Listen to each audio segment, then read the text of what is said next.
Hey there, you mean DC fans. Welcome, and if you are new, I am Mantis, and today we are going to get into Martian Manhunter, issue number 3. Let's go.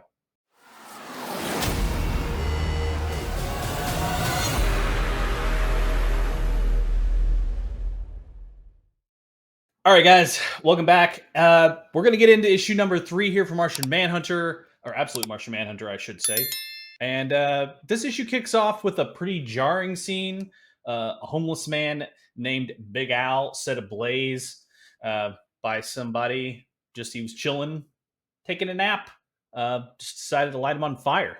And as we find out, this isn't an isolated incident. Because on the next page, John and Detective Mayweather soon discover that Big Al is just one of 24 simultaneous victims of arson across the city. Each perpetrator, seemingly a random citizen, and yet all observed uh, to have a strange white cloud around their heads. I wonder what that could mean exactly. Moving on, the perpetrator's motive is chillingly specific, as the emancipation of the immolated and a direct assault on the concept of people's homes. Uh, you know, it's not just about the burning buildings; it's about destroying the very idea of safety, belonging, and comfort. Which ideally, it's funny because a homeless person doesn't really have any of that. They're normally alone, no sense of community, they don't have safety or comfort, really any of those things. So John then begins to interrogate some of the witnesses and suspects, realizing they're all victims as well, not just the ones who committed the acts. And they may have not been able to control their actions because you see this white cloud around their heads as he's kind of interrogating them as well. John then decides to call it a day and make his way home with the Martian to Bridget and his son. And as he gets home, the Martian Manhunter alien consciousness that's now intertwined with John Jones's mind begins to clarify a terrifying reality and explains that the acts being orchestrated are from a white Martian. And we may get into that a little bit later. I'm not sure if I'm going to go into that into this video, but who knows? At this point, is the White Martian a malevolent entity that manipulates human psychosphere? The concept of the psychosphere is a collective mental and emotional realm of thoughts and traumas and desires intermingle, which is this or the multicolored smoke that we've been seeing throughout the first 2 issues, or well, technically the first 3 now. So the White Martian is exploiting those pre-existing traumas and negative thoughts within the individuals, amplifying them and coercing the people to commit the horrific arson. So as we suspected, or as John suspected, these people were not necessarily doing this of their own accord, or they're being controlled in some sense to do it. Once inside, John Jones himself is actually struggling with the impact of the Martian's presence and his abilities. He's still struggling with this. In the previous episode, he's still wanting to go get himself checked out, didn't know how he was going to deal with it. His own mind is increasingly linked to the alien. It's progressively getting, their consciousnesses are being intertwined, allowing him to perceive the raw thoughts and emotions of those around him, including Bridget. And where the unspoken difficulties in his marriage are troubling, you can see that it's troubling him quite a bit. You can see that they're sitting on the couch, and all of these thoughts and things are kind of going around in the multicolored smoke or the psychosphere.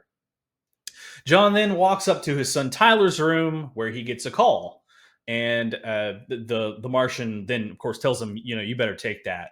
And as he steps outside to take the call, he sees the quote unquote emancipation of the immolated actually happening, as it seems the whole city of Middleton is on fire with a white smoke kind of going up. And it kind of, I thought it kind of looked like a little face in there, but who knows? But it seems like that white smoke is causing all of this. We cut to John then at the scene of one of the fires at a bakery, where he starts to see through his powers the trauma caused by the White Martian. You get to see a few scenes of people setting fires to playgrounds, strangers' homes, even their own homes. And these people are just seemingly just staring. They're like zombies almost, just doing a bidding of this white Martian.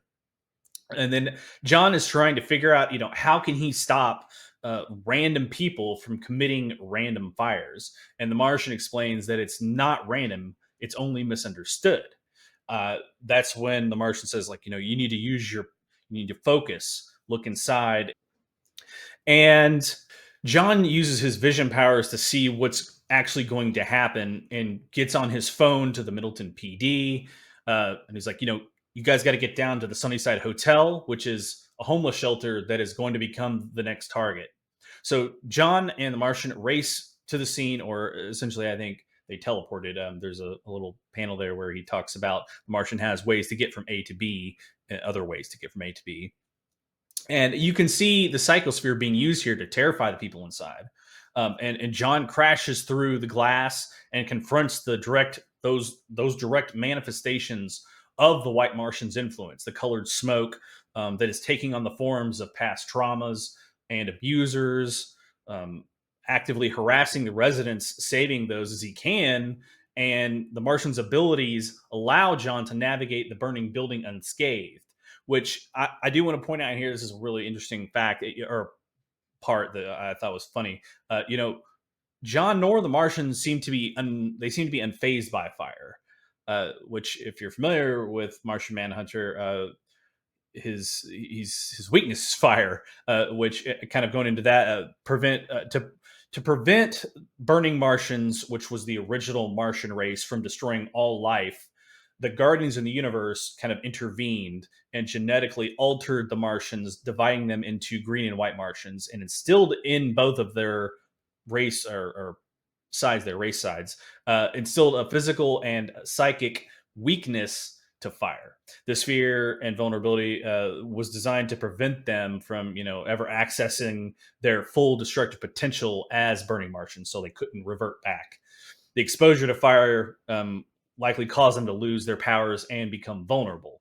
So it's just real weird that this is all fire, and he doesn't seem to care, at least at this point, about the fire.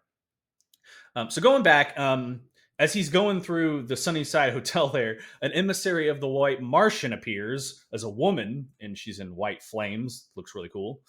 Directly addresses John and the Martian. And the emissary confirms that the White Martian is aware of the Green Martian's presence within John. And, you know, it's reveling, tells him, it's currently reveling in the theater and the of all the suffering and chaos, and inviting them to just kind of stand back and witness all of it.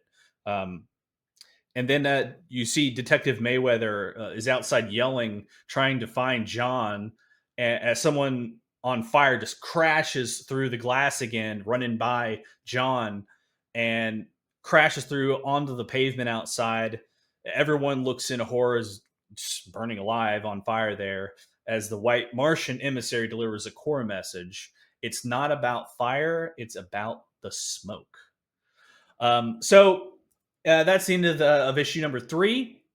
A lot of cool stuff there, as we see John still trying to grapple with his merging of consciousness with the Martian, trying to use his abilities and not be afraid of them in his daily job, trying to stop stuff, trying to save people.